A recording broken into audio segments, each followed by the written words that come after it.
Sebelum video ini dimulai, pastikan kamu sudah mengklik tombol like, subscribe, lonceng, dan share ke teman-teman.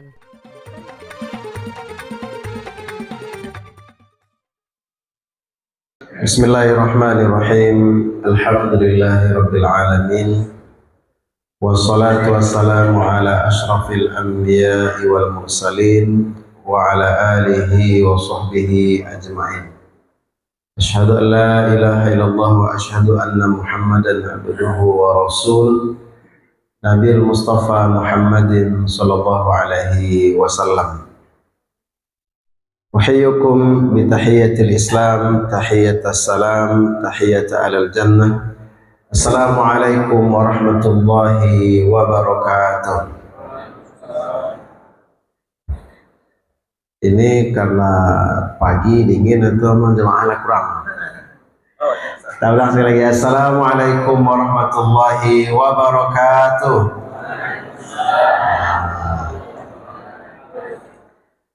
Itulah semangat misi ceramah. Kalau di training selamat pagi, harus jawab pagi. Semangat pagi. Yang sama-sama kita hormati Bapak Ibu pengurus Masjid Al-Hijrah, kaum muslimin, kaum muslimat, sidang jemaah subuh yang dimuliakan Allah Subhanahu wa taala.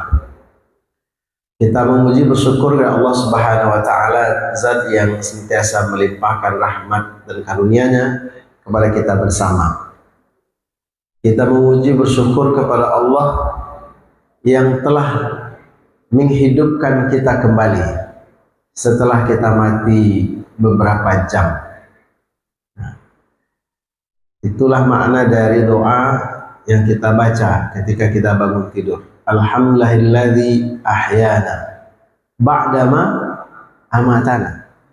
Jadi kalau ada Bapak Ibu tidak percaya tidur itu adalah mati, berarti enggak memahami doa yang kita baca. Ya, aslinya kita ini tidur. Kalau tidak betul-betul mati 100%, minimal 50% mati. Kadang memang ia lalunya mati. Berarti kan ia mana-mana mati itu kan. Ada juga memang betul-betul tidak kembali lagi. Lah dingin baru tahu anaknya atau suaminya atau istrinya, ternyata inilah dulu. Itu enggak 1-2 kali kejadiannya. Sama-sama tidur, kecek suaminya, istrinya kok mungkin masih terkalo, dia dulu ke kamar mandi, taruh ke kamar saji. Lah jam 6 balik ke rumah ke kamar, ternyata istrinya masih lelok aja baru. Nyo sangko kok pulang lelok balik. Ternyata sudah dingin. Itu bukti bahwa Allah yang menghidupkan kita, Allah yang mematikan kita. Alhamdulillahilladzi ahyana ba'dama amatana. Segala puji bagi Allah yang telah menghidupkan kita kembali setelah kita mati. Kalau terlalu kasar bahasa matinya setelah kita tertidur. Karena memang dalam sejarah ada juga orang tertidur bukan 1, 2, 3 jam, 309 tahun dia tertidur. Ashabul Kahfi kan. Di kita pun juga hari ini seperti itu. Dia tinggal di sudut masjid, azan berkumandang terang air. Berarti kan dia mati lalu ya. Atau lalu dia mana mati? Mana kita lihat lalu dia sebenarnya mati. Bapak Ibu hadirin bahagia, setelah kita muji Allah, kita berselawat kepada Rasulullah SAW. Semoga kita mendapatkan syafaat beliau di hari kiamat kelak. Di hari yang tidak ada syafaat, di hari yang tidak ada pertolongan kecuali dengan izin Allah, salah satunya adalah syafaat Rasul Sallallahu Alaihi Wasallam. Dan salah satu cara untuk mendapatkan syafaatnya adalah ketika disebut nama beliau kita ikut berselawatnya. Jadi Nabi Muhammad Sallallahu Alaihi Wasallam, kalimat Sallallahu Alaihi Wasallam ternyata berujung dengan pahala atau syafaat di hari yaumul akhir, hari kiamat kelak. Kajian kita pada pagi hari ini diminta oleh pengurus masjid hadis Riyadhus Shalihin, hadis yang ke-8. Ini ditulis di situ ya. Jadi hadis Riyadhus Shalihin, hadis yang ke-8 dari bab pertama, yaitu tentang niat. Hadis ini diriwayatkan oleh Abu Musa Abdullah bin Qais al-Ash'ari, yang lebih dikenal dengan Abu Musa al-Ash'ari. An Abi Musa Abdullah bin Qais al-Ash'ari radhiyallahu anhu qala, su'ila Rasulullah sallallahu alaihi wasallam 'anil rajul yuqatil syaja'atan wa yuqatil hamiyatan wa yuqatil riya'an, ayyu dzalik fi sabilillah.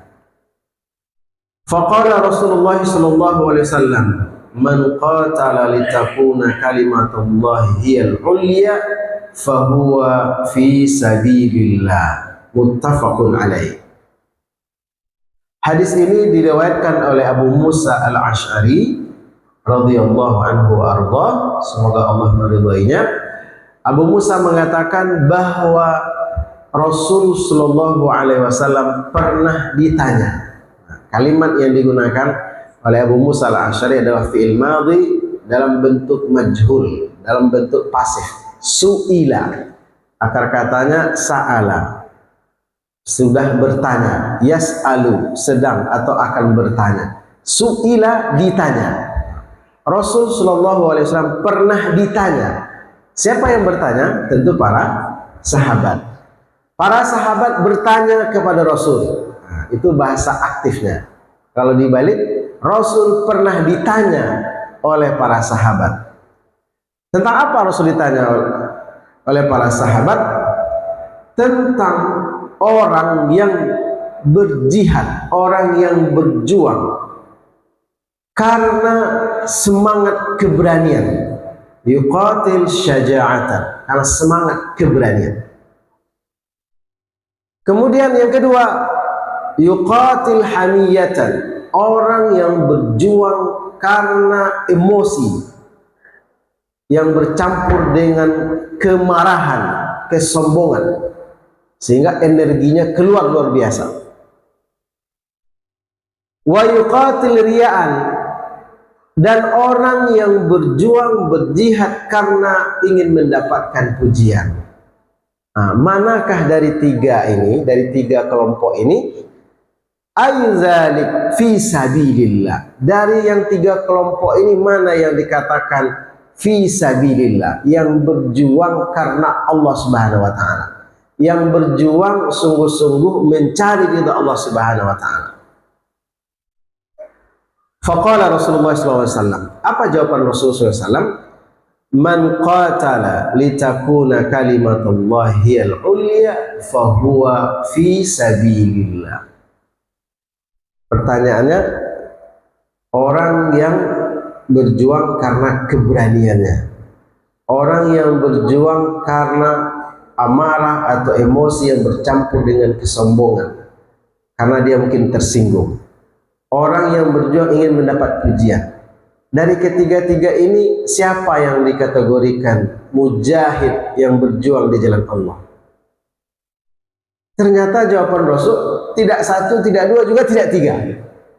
Kata Rasul adalah man yuqatil fi sabilil li kalimatullahi al-ulya liyakuna Allah kalimatullahi al-ulya fa huwa fi sabilillah. Siapa yang berjuang karena niatnya menegakkan agama, baru itu yang dikatakan fi sabilillah.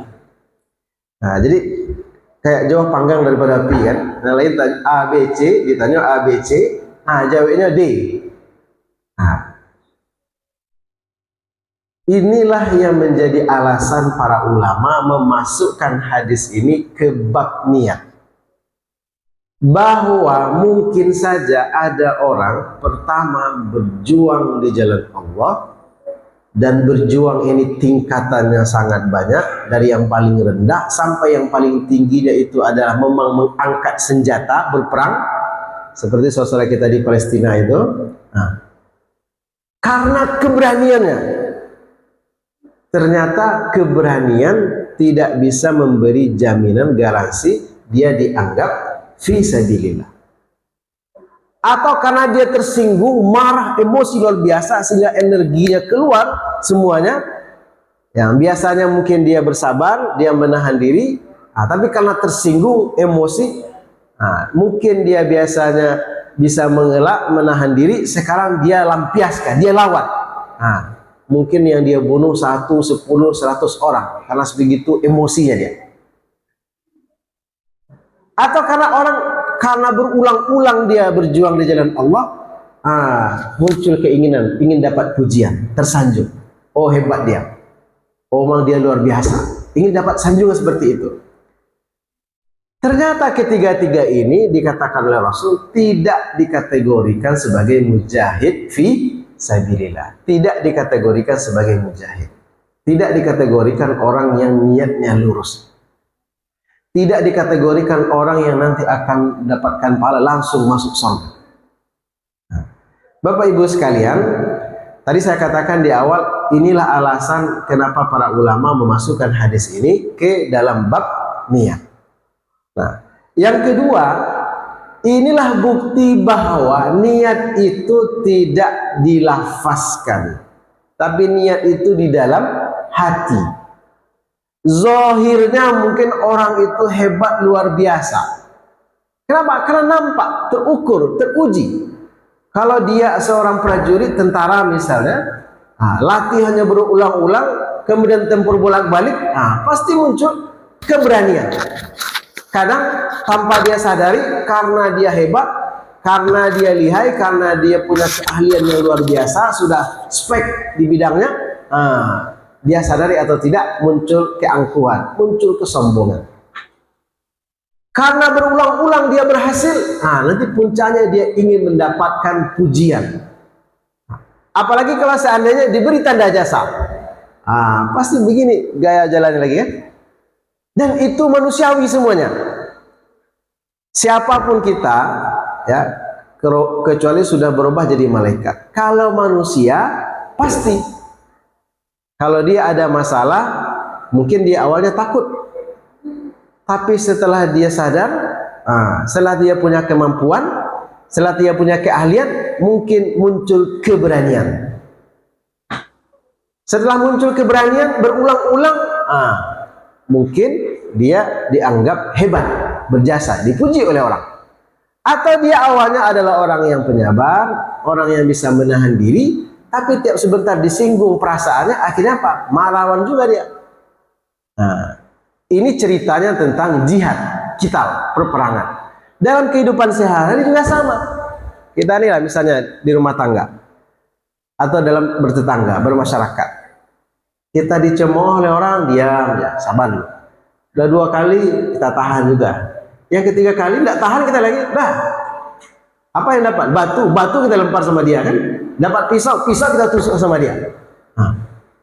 Kalau misalnya melawan atau mempertahankan diri, ya, kalau misalnya kehormatan kita diganggu lalu kita membela diri, kalau niatnya adalah untuk mencari ridha Allah, itu jihad.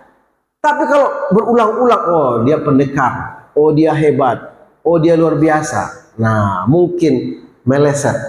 Dari awalnya adalah mencari ridha Allah, niatnya beribadah, niatnya mungkin membela diri, kehormatan yang diperintah oleh syariat, ujungnya bisa jadi berbuat dosa. Inilah rahasia, sekali lagi, bahwa niat itu di hati. Kenapa orang melakukan perlawanan? Kenapa orang membunuh? Kenapa orang berperang? Mungkin saja betul-betul dari awal niatnya adalah untuk mencari ridha Allah Subhanahu wa Ta'ala. Ini ada sejalan dengan hadis berikutnya. Apa hadisnya? Hadis yang diriwayatkan oleh Abi Bakrah. Ada 2 orang sama-sama muslim, sama-sama beriman, berkelahi, bahkan berujung dengan saling membunuh.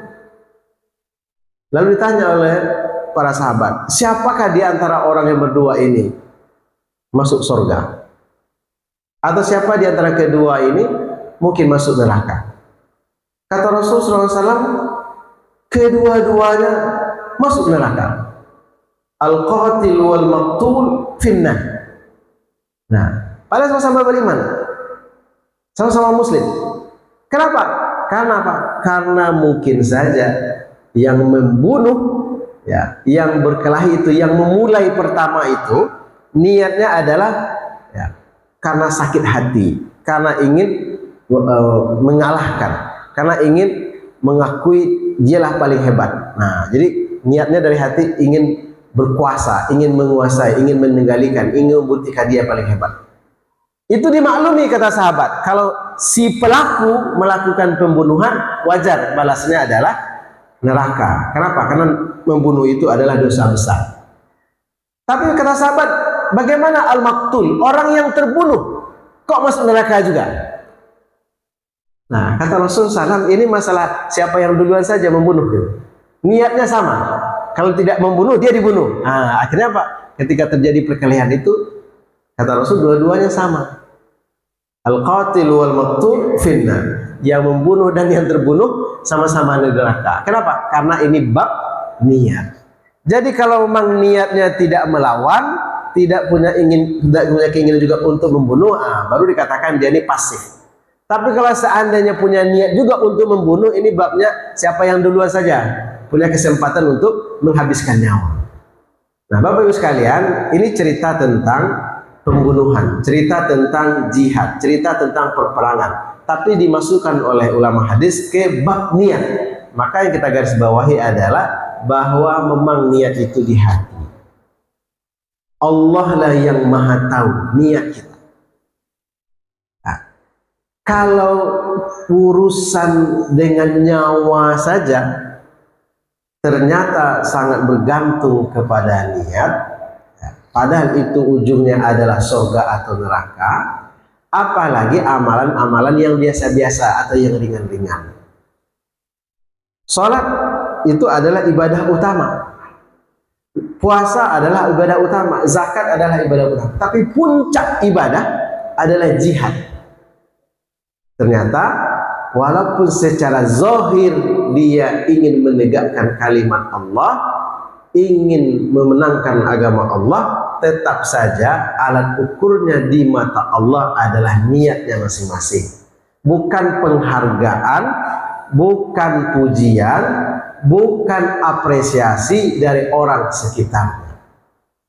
Nah, makanya diajarkan dalam Islam, jangan ada riya, jangan ada sum'ah. Kalau bisa kita menyembunyikan amalan, itu jauh lebih baik. Nah, kalau kita kaitkan dengan ibadah sholat misalnya, kenapa afdolnya sholat sunat itu adalah di rumah? Kita mau sholat tahajud, afdolnya di mana? Di rumah. Kita mau sholat rawatib, qobliyah atau ba'diyah, afdolnya di mana? Di rumah. Afdolnya. Bukan dilarang di masjid ya, boleh saja kita di masjid. Tapi ketika bicara mana yang lebih baik, mana yang lebih utama, nah lebih utama adalah di rumah, di tempat yang tersembunyi. Nah, cuma kalau imam tidak pernah nampak salat sunat di masjid ini kan heboh pula jamaahnya kan. Nah, imam contoh teladan tapi nggak pernah nampak kelihatan salat sunat. Nah, kan lain pula. Nah, makanya disiasati. Tapi kalau bicara afdoliyat, keutamaan, afdolnya sholat sunat itu adalah di rumah agar tidak terganggu niat kita. Tapi kalau kita tidak mungkin di rumah, ya di masjid, di musola silahkan, tapi pastikan niat kita lurus karena Allah Subhanahu wa Ta'ala. Kita berinfak, bersedekah, bolehkah diumumkan si fulan hamba Allah, ditulis? Boleh saja. Tapi mana yang lebih afdol? Afdolnya memang tidak disebutkan namanya. Nah, cuma kan ini ujiannya. Di antara kita ini kalau tidak disabut namanya ibuhnya, nah, tidak disabut galanya ibuhnya. Mulyadi Muslim 10 juta, lupa pengurus masjid menulis H-nya di awal. Ibuhnya itu 30 juta H itu mah. 10 tahunnya menunggunya sih. Lupanya biar hajinya gitu. Ibuhnya. Orang mau haji bolak-balik 10 kali, bahkan tinggal di Masjidil Haram. Setiap waktu dia menghadap Ka'bah, sholatnya di depan Ka'bah dia sholat. Kalau dia tidak ikhlas, sudah tidak diterima oleh Allah Subhanahu wa Ta'ala. Nah, ini gara-gara namanya tidak ditulis, tidak ditulis. Nah, Bapak Ibu sekalian, ayat hadis ini bicara tentang keikhlasan. Nah, jadi urusan simbol, nama, gelar, pangkat, jabatan, tidak perlu kita persoalkan. Yang perlu kita garis bawahi adalah apakah ketika kita memulai ibadah ikhlas karena Allah atau tidak.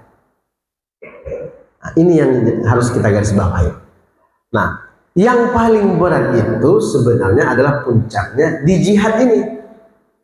Nah, kan nih ujungnya nih, kalau ibadah sholat tidak ada berujung dengan nyawa, tapi kalau berperang ujungnya mati. Nah, surga langsung menunggu. Tapi sekali lagi, terpeleset saja niat kita ingin dipuji, ingin dapat penghargaan, ingin dianggap sebagai pahlawan, sudah hilanglah semuanya. Nah, makanya Pak, bagi kita orang-orang beriman yang masih hidup, kita mendoakan orang yang sudah meninggal, rahimahullah, semoga Allah merahmatinya. Mudah-mudahan dia memang husnul khotimah.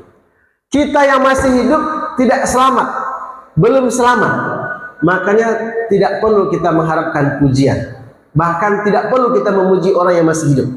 Kenapa? Karena bisa jadi dia melakukan kebaikan, ketaatan, kesolehan yang luar biasa, tapi ujungnya terpeleset. Akhir kehidupannya berbuat maksiat, meninggal dalam keadaan berbuat dosa, atau akhir kehidupannya dalam kemusyrikan. Nah, ini juga lah rahasia kenapa kita disunahkan, disyariatkan untuk berdoa. Allahumma khtimna ajalana bihusnil khatimah. Ya Allah, andai misalnya awal kehidupan kita sudah balik berakal, mungkin banyak dosa, mungkin banyak kelalaian, mungkin banyak kemaksiatan, tidak ada masalah.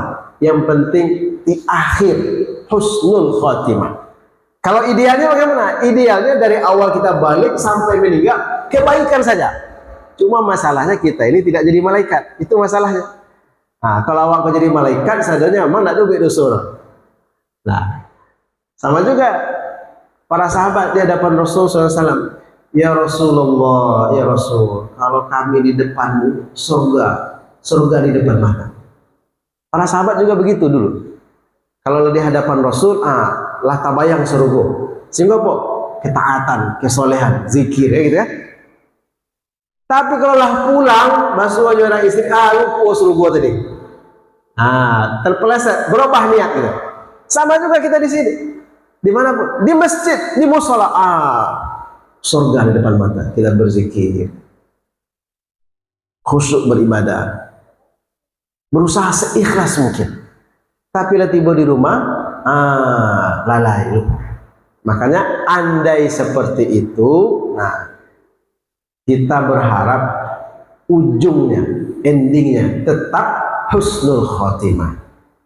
Dan memang itulah rahman dan rahimnya Allah Subhanahu wa Ta'ala.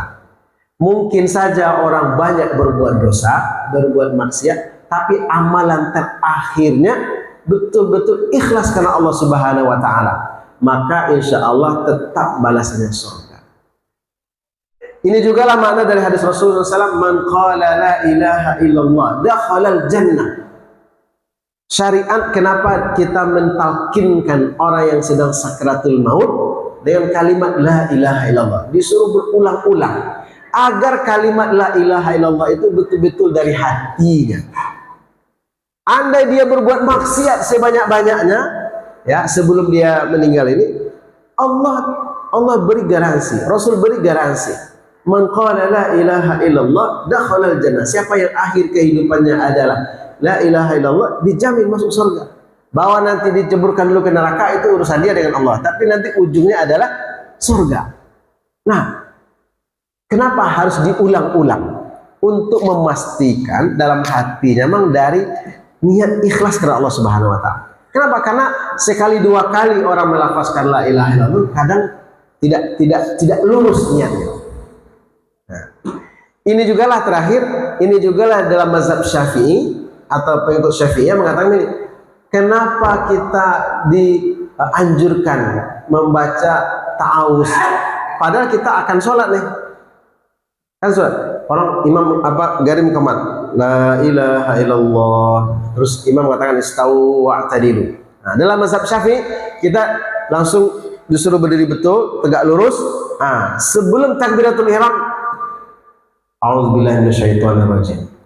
Nah, bahkan dalam mazhab Syafi'iyah juga dikatakan baca a'udzubillah, baca bismillah, baca pula al-falaq, al-ikhlas, an-nas.